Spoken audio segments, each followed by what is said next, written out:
As the last few people are sitting down, and again, we've got plenty of seats up here, I would like to welcome y'all. I'm Charles Phillips, the chairman of the Cabarrus Health Alliance Board. We are delighted to have you here. We are delighted to have this reason to be here today.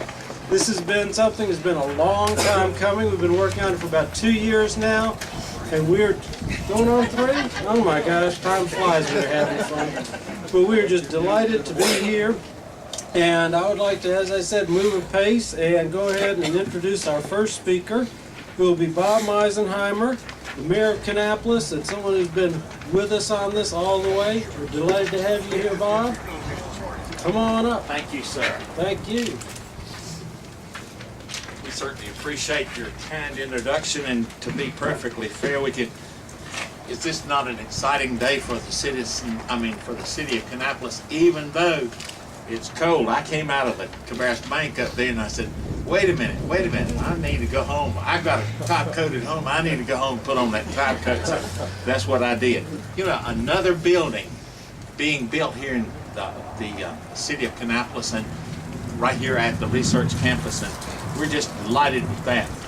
For several years, a number of people have worked especially hard on this particular project, and you know, I don't mind telling you that there were times when we thought it was not going to work out for us, but here it is, and we're tickled to death about that. Through the efforts of persons like Mike Legg, who has been very diligent about this, and also Fletcher Hartzell and Fred Pilkington, you know, we just feel like that we've reached out and we have an agreement with the partner and the funding for the project. We're all very grateful, and we could work through our differences, and ultimately conclude that the overall health and well-being of our community was worth this effort that we put forward.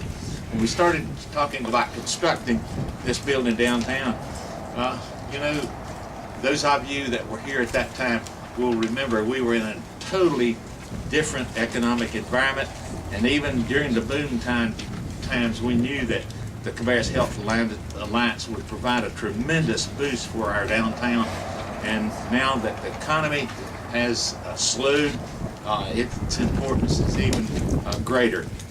When completed, this Health Alliance is going to employ more than 200 people, and I understand that there will be a payroll of about $14 million, and these professionals will undoubtedly help support our local retail and service merchants and bring new life to this downtown area.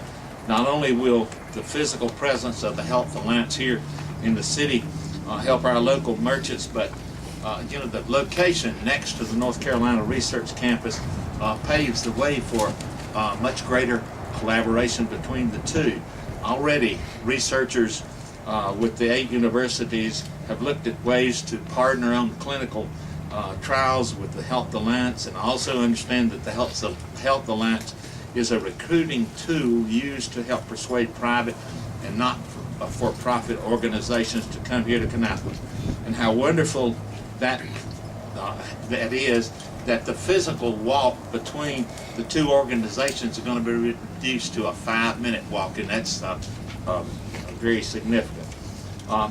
As public health continues to evolve on the national level, I believe that there's a model here in the city of Kannapolis and Cabarrus County that will continue to contribute to that broader national dialogue.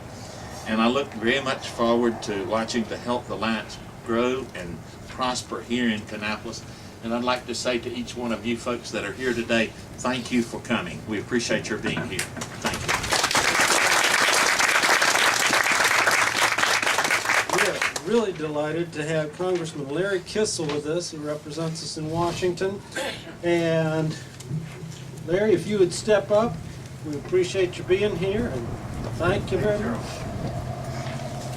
Let me just say, if you see me trembling, it's not the cold, it's the excitement.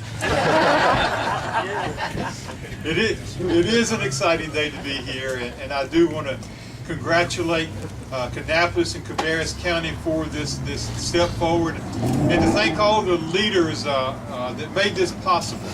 And Mr. Murdoch, always thank you for what you do for this community, the research campus. But I just want to say something real quickly about Fred and Fletcher.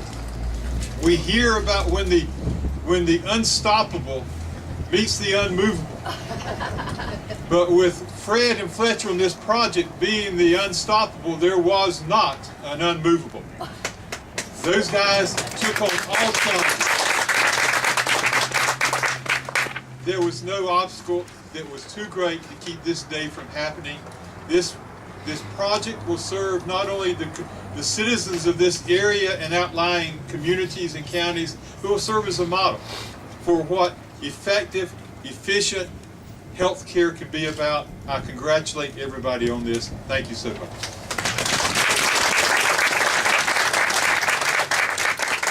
All right, next we have Jay White, who is not only the chairman of the county commission in Cabarrus County, but he's also on the board of the Cabarrus Health Alliance. Jay? Thank y'all for letting me come today. It's a special time today, and for a while I've been thinking about what to say. And there's a lot of reflection, because the last 2 years has been a long 2 years trying to figure out what is the best thing for the Cabarrus County. And in my heart, I always knew it was supposed to be here, it should be here, and it's a thing that's going to resonate out. It's like throwing a pebble into a pond and seeing the ripple effect going out. And the waves get bigger and bigger as they go out, and when they hit the shore, it rejuvenates the grass, it rejuvenates the soils there. And that's what's going to happen here.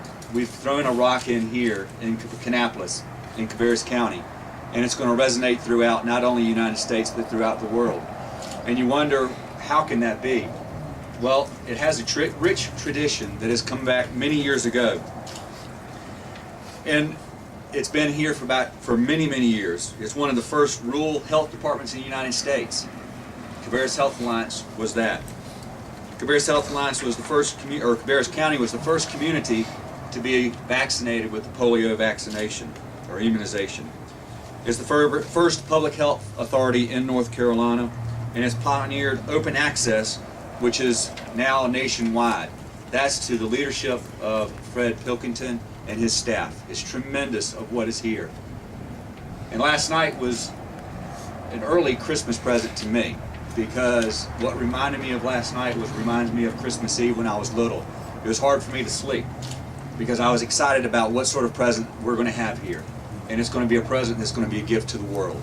And because of the leadership of Fletcher, leadership of Fred, and the leadership of this community, I think the world will prosper for all. Thank you.